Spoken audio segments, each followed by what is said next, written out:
Ayan guys, just done my medical check-up guys. So, as usual,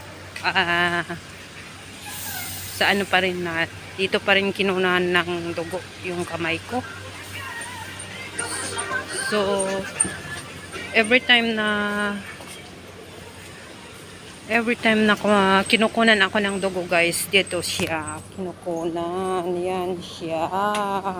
O, diba? So, yung kanina, yung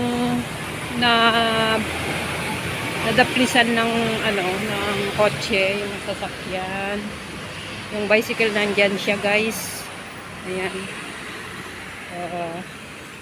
Nagpunta doon sa may polyclinic yung matanda kasi dumugo yung niya, yung tuhod kanina.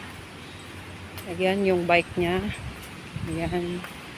Nadaplisan yung guys kanina, yung kotse. Ito. Dito siya. So, it's very dangerous. Kailangan mag-ingat-ingat lagi. Ayan. Sa paglalakad or sa pagtatawid. So, ayan. Nandito tayo ngayon sa labas. Medyo masakit yung injection natin, guys.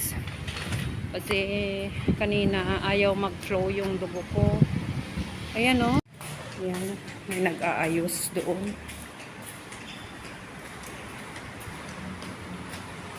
Hindi pa natatapos yung construction nila.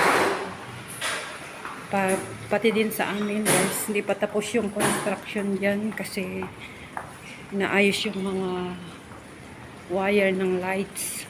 Pinalitan yata yung mga wire. Pero kasi matagal-tagal na rin. Kaya, ayan yung bahay. Ayan. So, ayan. Dito tayo sa labas. Maglalakad ngayon.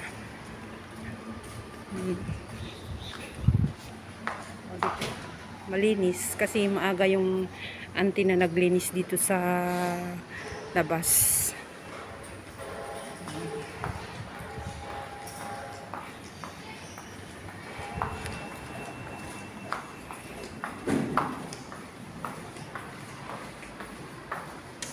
So, ayan guys, paakyat na